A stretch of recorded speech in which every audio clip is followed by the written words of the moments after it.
देखिए, यहाँ बड़ा भयावह मंजर होता है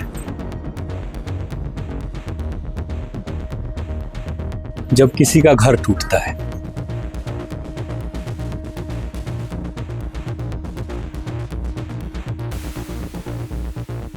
कह दो ना कि दिल्ली में गरीबों को रहना ही नहीं है, मार देंगे उसको। नमस्कार, बहुत स्वागत है आपका दैनिक डिजिटल लाइव में। मैं आपके साथ अभिषेक। अभी हमारी मौजूदगी राजधानी दिल्ली के शालीमार बाग में है, जहां पर से आपको बताते चले ये वही जगह है जहां पर से एक पार्षद को जो है मुख्यमंत्री बना दिया गया।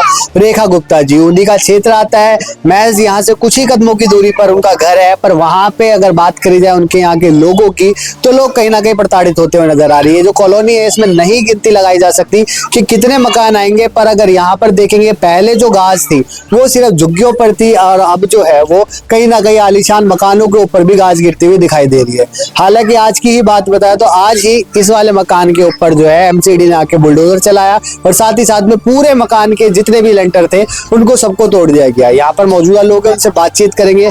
क्या नाम है सर आपका? सर, मेरा मुकेश कुमार नाम है। तो मुकेश जी, क्या कुछ समस्या है जब आपके घर का आके यहाँ पर जो इलाके में मकान है उसके ऊपर जो बुलडोजर चलाया गया, हथौड़े चलाए गए, तो क्या कुछ मंजर था और क्या बताया गया? देखिए, यहाँ बड़ा भयावह मंजर होता है जब किसी का घर टूटता है। अब मंजर की तो बात मत कीजिए, भय का माहौल, भयभीत हैं लोग। और अगर इसी को आजादी कहते हैं तो फिर कहाँ हैं हम आजाद? फिर तो हम गुलाम के गुलाम हैं। अगर आजाद देश में भय युक्त हैं तो आजादी किस बात की, बताइए आप। बहुत बुरा मंजर था। अच्छा, जब लोग आए, कितने लोग होंगे एमसीडी की तरफ से जो यहाँ पर आके आपसे बातचीत करी और उसके बाद ऐसी हरकतें? देखिए, ये आज दूसरे दिन कार्रवाई करी है इन लोगों ने। पहले दिन भी इन्होंने कार्रवाई करी, तो हम लोगों में जितनी क्षमता थी उतना हमने हल्ला गुल्ला किया, लेकिन इसका कोई प्रभाव नहीं पड़ा। और आज तो इन्होंने देखा कि यहाँ 100 आदमी अगर हल्ला कर रहे हैं, तो आज तो पूरी की पूरी लग रहा था कि आर्मी ही लगा दी हम लोगों के लिए। तो जो पुलिस के अलावा कोई ड्रेस में आता है तो वो आर्मी ही लगता है हमको, तो क्योंकि हम लोग अनपढ़ जाहिल गवार लोग हैं, हम तो इतने शिक्षित लोग नहीं हैं। तो जब यहाँ पर आए तो बोला क्या गया कि क्या अतिक्रमण है, अवैध है, ये जगह ही ठीक नहीं है? देखिए जी, ऐसा है, इसके लिए आपको थोड़ा सा पुराना इतिहास में जाना पड़ेगा। ये पहले यहाँ जलकुंभिया होती थी, इतना इतना गाद होता था, पानी पानी होता था। तो जब इन लोगों को हमारी आवश्यकता थी, यानी कि कमेरू जो हम लोग वर्ग है, किसी को चाय बनाने का, किसी के घर में बर्तन मांजने वाले का, तो उन लोगों को इन लोगों ने कहा कि पानी में डाल डाल के रहो। मच्छर काटते थे, कीड़े मकोड़े काटते थे। यहाँ लोग डर के मारे आते नहीं थे। ये वो है शालीमार गांव। तो ये शालीमार गांव जो है ये लाल डोरे के अंदर आ रहा है या नहीं आ रहा? नक्शा देखा आपने? सर देखिए, एक बात बताइए, हमें ना तो लाल का पता ना हरियर का पता। पहली बात तो ये जानने की कोशिश कीजिए। हमें तो ये पता है कि हम 50 साल से यहाँ रह रहे हैं और ये हमारा अपना मकान है, और इसकी रजिस्ट्री भी हो जाती है, लिखत भी हो जाती है, सारी चीजें हो जाती है, और फ्लोर वाइज मकान भी बिक जाते हैं। हम तो सुनिश्चित हो गए। और लाल डोरे की बात रही, बात लाल और पीले डोरे की, किस बार लाल डोरे की बात करते हो? तो अंग्रेजों की बनाई हुई है। और उस टाइम संख्या जो थी 25 करोड़ थी, आज 125 करोड़ है। क्या गवर्नमेंट को लाल डोरा नहीं बढ़ाना चाहिए? कैसे आप बताइए कि 100 करोड़ जनसंख्या को आप ला दीजिएगा, आप डोरा भी नहीं बढ़ाओगे, जो आदमी रह गया उसका घर भी उजाड़ोगे, तो आप चाहते क्या हो? कह दो ना कि दिल्ली में गरीबों को रहना ही नहीं है, मार देंगे उसको। रेखा गुप्ता जी का इलाका है, कुछ ही दूरी पे रहती हैं, लोगों से मिलती जुलती रहा करती थी वो यहाँ पर रोज सुबह 8 बजे से लेके 11 बजे तक। तो आपके जाके आपने बातचीत नहीं करने की कोशिश करी? सर देखिए, ऐसा है कि जिसकी जितनी क्षमता है अपना घर बचाने के लिए फड़फड़ा रहा है, हर व्यक्ति फड़फड़ा रहा है।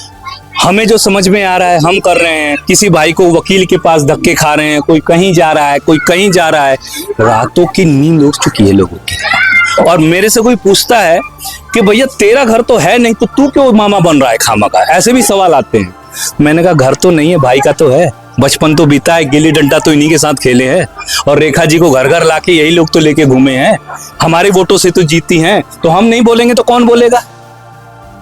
ना पक्ष बोल रहा है ना विपक्ष बोल रहा है, तो कोई तो आएगा, कहीं तो आएगा। लगभग कितने घर होंगे जिनके ऊपर गाज गिरने वाली?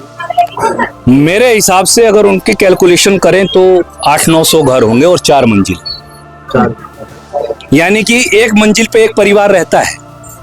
अगर 800 घर हैं तो आप इसको मल्टीप्लाई 4 कर दीजिए, 8 चौक 3200 घरों पे बलडोजर पड़ने का खतरा है। खतरा समझिए वो लोग कैसे जी रहे होंगे, जिनका आज टूटा, जिनका कल टूटने वाला है और जिनका कल टूटेगा। तो उनका जीवन कैसे होगा, उनका जीवन यापन कैसे होगा। आज जानते हैं हर व्यक्ति मीडिया में नहीं आना चाहता है, खौफ है कि उसका घर तोड़ देंगे। तो जो ये वाली बेल्ट है इसी को तोड़ने का ऑर्डर है या फिर ये दूसरी तरफ वाले भी? राजा हैं, कुछ भी कर सकते हैं। जब मुंडी खुमा ना, रात को सपना आता है, सपना आया अरे वो वाला तोड़ना है, चलो लगाओ नोटिस है भैया, जाओ तोड़ दो। कितने दिन पहले नोटिस लगे थे? यहाँ का तो नोटिस का तो पता नहीं, कल हमने देखा यहाँ पे कुछ पर्चा उर्चा चिपका दिया था और धड़ाधड़ हथौड़ा मारना चाहते। अब वो तो सज्जन नहीं है जिनको नोटिस दिया था या नहीं दिया था, हमें इस विषय में जानकारी नहीं है, लेकिन ये जानकारी हुई है कि ये लाइन पूरी की पूरी यहाँ से वहां तक टूटी। तो यहाँ पर अभी आपने देखा जो यहाँ पर स्थानीय लोग हैं, यहीं रहते हो आप? हाँ। आपके भी मकान टूटने की बारी आई है? मैं तो किराएदार हूँ। किराएदार हो। तो जब यहाँ पर एमसीडी वाले थे तब क्या कुछ मंजर था, क्या कुछ महसूस करा आप? नहीं, मैं तो उस टाइम में काम पर था, जब तक मैं आया तब तक मैं पुलिस वाले था, तोड़ताड़ कर रहा। मैं शाम को आया था करीब 6-7 बजे। ऐसा ही नहीं लगा कि अगर आप एक किराएदार हैं, चलिए जब कितने बच्चे वगैरह हैं आपके? 4 हैं। 4। ऐसा नहीं लगा कि अगर आपके घर की भी बारी आ जाएगी तो उसमें कैसे निकलना पड़ेगा? तो वही ना है, यहाँ पर घर टूट जाएगा तो कुछ ना कुछ तो सोचना ही पड़ेगा, कहीं तो रहना पड़ेगा। तो अभी आपने देखा सुना, जो यहाँ के लोग थे उनका साफ तौर पर यही कहना है कि अब आने वाला समय ही बताएगा कि क्या कुछ होता है, क्या बुलडोजर चलेगा या नहीं, ये देखने वाली बात रहेगी। फिलहाल के लिए बस इतना ही। दैनिक डिजिटल लाइव के लिए दिल्ली से अभिषेक सिंह।